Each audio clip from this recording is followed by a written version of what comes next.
Welcome back, tribe. Have a nutty episode here. So this dude, this is Chad Foster Explorers. He's interviewing a guy. This guy's like 60-something years old, has a stroke. He married a 19-year-old Filipina. So this dude's living out in the Philippines. Shortly after meeting, has a stroke. Nuts.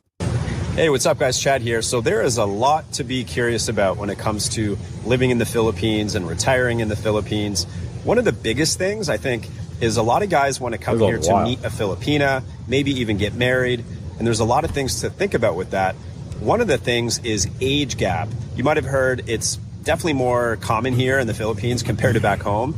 But is it even a good idea to consider anything like that, even though that is an option for you? Another thing that I think a lot of guys are curious about if you're coming here to retire is healthcare in the Philippines. And what do you do if you have some sort of major health event? How do you manage it? How's the healthcare system? Both of these things are biggies. And I recently met a very nice gentleman named Monty who has experienced both of these things in a really big way. And he wanted to share his story to give some insight to you guys so you know a little bit about what to expect if you encounter either of these things when you come to the Philippines. Let's jump over to the story now.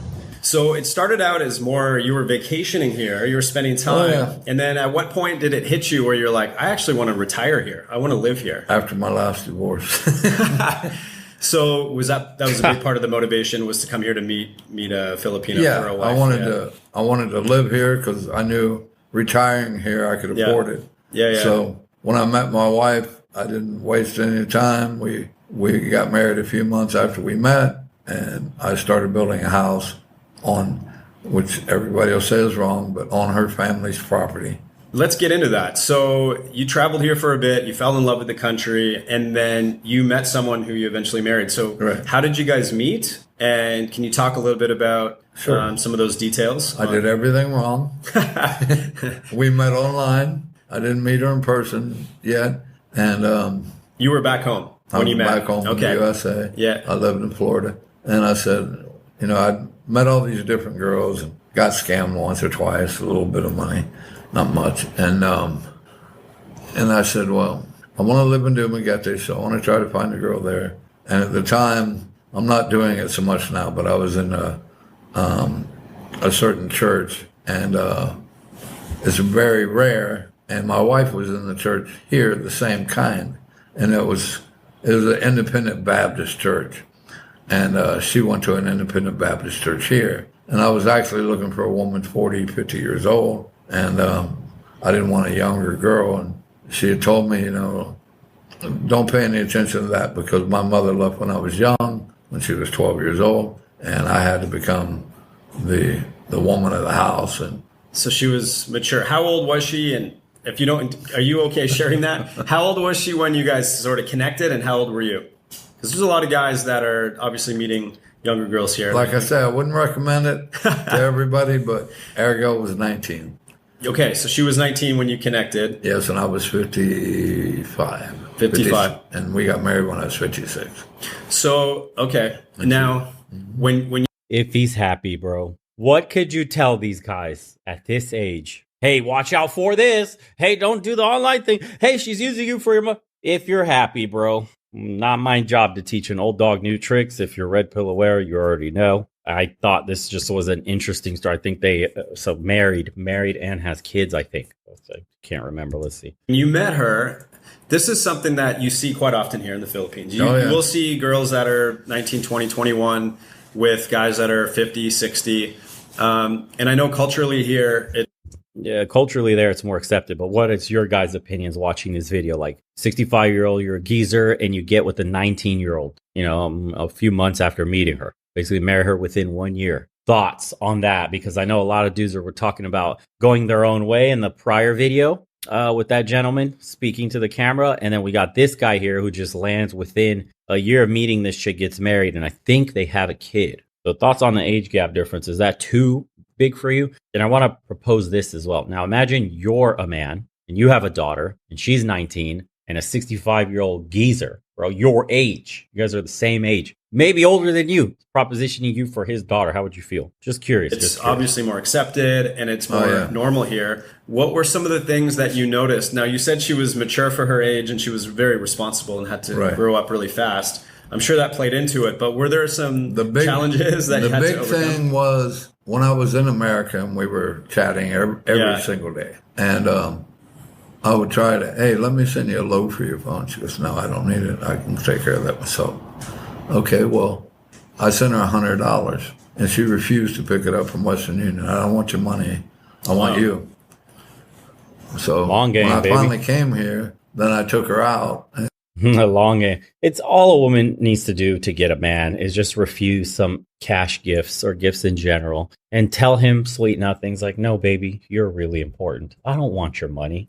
Why would a woman do that, you ask? Because the dude will just marry her literally within a year of meeting and she gets everything anyways. What the fuck? Yeah. You know, we went to the mall and she was holding my hand and she had her arm around me and she was introducing me to all of her friends and school classmates. So there was no, like, she was proud to be with you. She wasn't worried about your age at all. Not at all. And what about her friends and family? Did you get any feeling of judgment? No. Not at all. I went to her father, which were the same age. We're 6 months apart. I'm actually 6 months older than her dad. And I had somebody there to translate. He speaks English, but he's shy.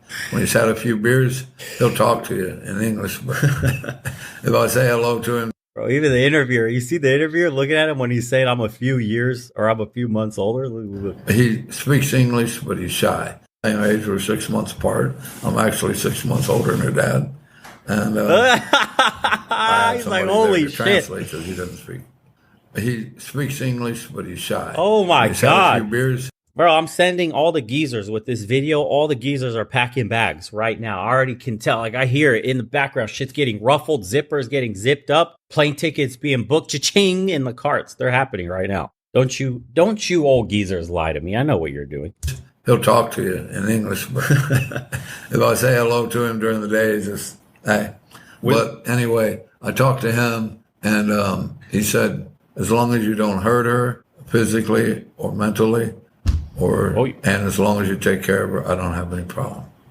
That's great. So, yeah, nice to get the support, obviously, from the family. Yep. What about back home? Was there any backlash at all when friends and family caught wind of this? I had my best friend. He passed away recently, and he was much older than me, but we went out to breakfast every day, and we did everything together, and he was the only one that he was very angry. He sent me like a 6-page email, telling me what piece of crap I was for what I was doing. But otherwise, everyone was okay. But my daughters, they love her. My son came over here for 2 months and spent time with her. He loves her. I mean, she's a great girl.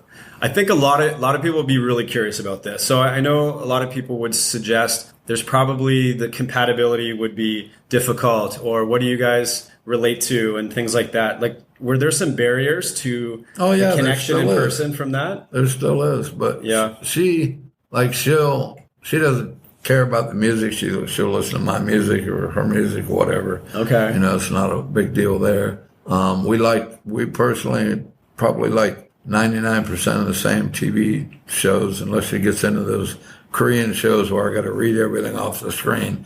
But otherwise, we sit down and we have good talks. We have the tempo issues. Where I don't put up with it very much, so that's why. The what issues? The tempo. Oh. Where they get mad and don't speak to you for 3 or 4 or 5 days. Oh, okay. We get that every once in a while. But and I can sure push the right buttons to make that happen, which I try not to. But. So for guys that are watching, that are, seeing all of these potential options online, do you reckon, now that you've met someone that was younger and you're happily married, do you think you got lucky, or do you actually recommend this for guys? Because I know there's different opinions. I got very lucky. Okay. Because we met, talked a few months. I came here. I spent a month with her, rented a house. Yeah. And then went back home. Then I came back 2 months later, and we got married. And that Jesus. Wow, it happened really fast. I wouldn't recommend that to anyone. And then the age thing. Do you think you got lucky with that being compatible and workable too? Yes, because I have other friends, and I watch some of their girlfriends and stuff, and I'm just like, right. No, thank God that I didn't end up with that. Geezers now are getting second guessing themselves, packing those bags. They're like, shit. Maybe I should hit cancel on the cart. I'll buy my ticket. Guys, go out there. Just take a few weeks. Don't get married in a month, dude. Just relax. This guy's an extreme case. Go there for retirement. Make your dollar stretch way further than you would in America. You could actually live. Then you may meet a girl organically, locally. Don't do this online shit. It's always about getting scammed and you're a target. You're essentially a trick if you go to these online websites because, let's be honest, they already know you're a foreigner and you got money and you're a mark. That's it. It's hard to get an organic, loving woman that you meet online when the fucking age gap is that big, but also the power of the dollar is clouding all judgment. It's crazy. But whatever, more power to him. Glad you mentioned that. And I think that's something to note for guys that are out there seeing cute young girls that are showing interest. Most of the time, great ideas. Usually it's not. No. Yeah, exactly. No, it's not. And I wouldn't recommend anybody else to do that. I mean, you just never know what's going to happen. Yeah. But like I took her, the other thing was I took her to the mall. And she was introducing me to everybody. And I saw in the Robinson store, we walked inside, and I said, honey, I'd like to buy that dress there for you. It's $30. And she goes, oh, no. I said, why? I can give that in okay for $2. No way, I'm not going to spend that much money on that. And that's the way she is. Unless as we have a daughter. That's another thing. We have a I was going to ask you about that. Okay, so just to make a point on that, her not asking for money and refusing it over the course of the time that you were dating and getting to know her is a really good sign. Obviously, she's not with you for money. That wasn't a red flag. Yeah, how easy it is to manipulate men. If ladies just learn the long game, guys are absolutely screwed. She just has to refuse some gifts here and there, pretend to be a penny pincher, and then once the guy is married, done. Just turn on the fucking spigot and get that wallet to start printing out the dollars, baby. The dollar-roonies! It is. For women that want to take advantage, that's a really easy way to manipulate men, is just to pretend that you're not after their wallet. Because the game now is so toxic, and so many women are playing for short-term gains and trying to use men. And what could you do for me right now? Are you going to pay for this? My rent is due. My car note is due. All this stuff. Look, my birthday's coming up. What 5-star restaurant you're taking me to? But if a woman just started playing the slow game, the problem is they don't need the slow game with all the simps in the West today. You could just play fast and take from multiple men. But if you wanted to lock a guy down for long term, all you got to do is play the slow game just a little bit. Just pretend you don't need this, pretend you don't want that, and you'll have a guy smitten because all he's used to is being used. And unfortunately, men are shit at spotting the long con. And when they get married, it's a done deal. Now you do the 3 to 5 days, she don't talk to me, yada, yada, yada. Listen, he got a kid out of it. I'm sure she's going to be the caretaker. He's already old. He's got a stroke and Right. So she just liked you. You guys just had a connection and she felt comfortable. And I was a little more handsome back then. Okay, so let's move on to that. So now you have a daughter together. Yes. So talk about that. How long ago and how's that going? She's 4 years old. She's a love. I love that little girl more than anything I could say. I wouldn't recommend that to everybody because if you're not ready to, if you're in your 60s, do you really want to run after a child and hear screaming while you're watching TV and all that kind of stuff? And meeting a younger girl, there has to be an expectation that they're going to want to have kids. Right. So that's something to think about. Yeah. When the girls here in their young 20s, they're expected to be married and have a child. Right. And if they're not doing that by then, they feel like they're not keeping up with where they should be. So there's that pressure, and now you are living that life of a young family again because you have kids, and you mentioned they're supportive of everything, right? But you're two happy. Older daughters, and I have a son. They all love their little sister. And, I don't have any problems with it. So this is, I think, something to really talk about, because if you are going to have kids, if any of you guys are thinking of coming here and meeting someone to get married, talk about what it's like to be with a Filipina in terms of her instincts to be a mom and to be supportive and takes a load of being a mom and taking care of everything. Well, my wife, she wanted a child, and when she got her, she told me, I was getting ready to go back to the USA before COVID, and she told me, you better leave me a child before you leave, so I have somebody to hang out with while you're gone in America. Right. And she just adores her daughter. She's a good mom. Yeah. Great mother. Great mother. She goes to her school and sits at the school the whole time that she's in school. She sits outside. So if there's a bathroom issue, she'll take her to the bathroom. All right. If you want to watch the rest of the episode, just go to Chad Forrester Explores. I'm not going to watch the rest of the story. Dude had a stroke. Obviously, she stayed. Obviously, he's happy. Obviously, he lives a good life. He's a retired dude on his pension in the Philippines. And this is more or less what you could expect going over there. And 60 plus something years old, dude with the stroke, his woman is still with him. I've been telling you guys just how much different it is than dating in the West. Just what foreign women are like and what you can expect. And you've seen mine here. I don't know, on some of the videos, she's cooking, she's cleaning. I have meals ready.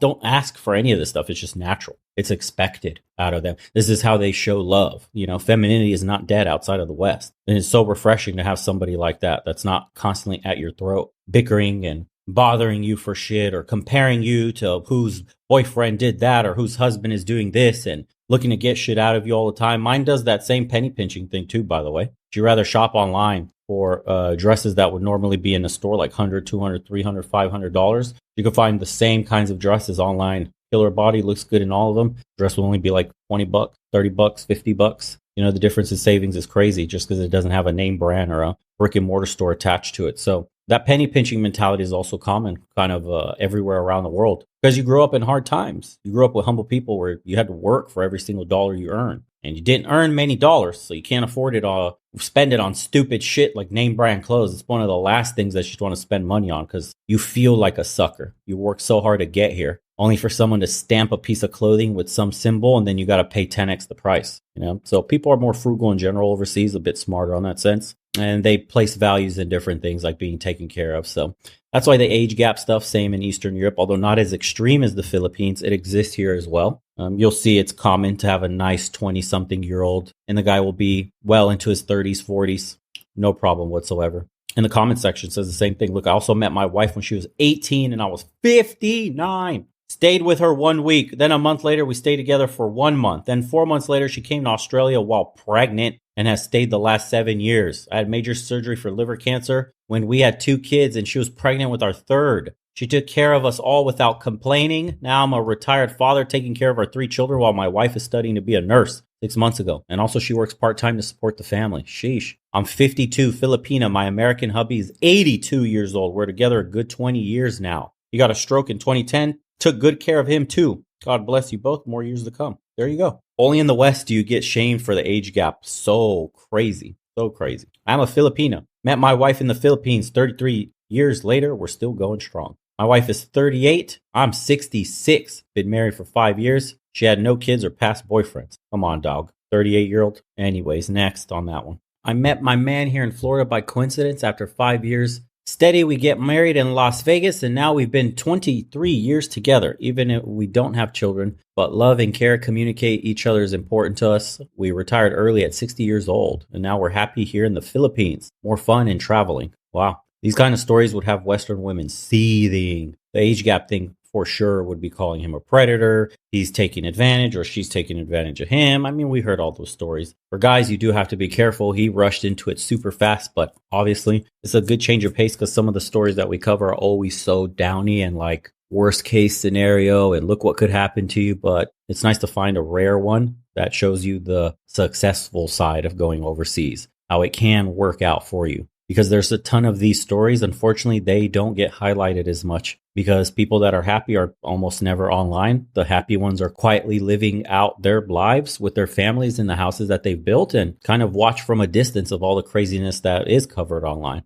See, excellent story. I was 70 and married a 35-year-old Filipina. We're doing great. So far, I'm in very good shape. No major medical issues. Most 18 and 19-year-old girls are unstable and unpredictable. You are lucky. Amazing. Yeah, if you guys are interested in what Eastern Europe looks like, if you're not particularly fond of Asia, I do videos walking around in Bucharest showing you what it's like, just how much things have modernized, what the people look like, you know, and the quality of life differences. So subscribe to the second channel. Just click on any of these views that pop up. Appreciate everybody that's joined the private community as well as the private consults. Supports the channel directly. I can't wait to see you guys on the next chat. And take care, everybody. We'll see you on the next one.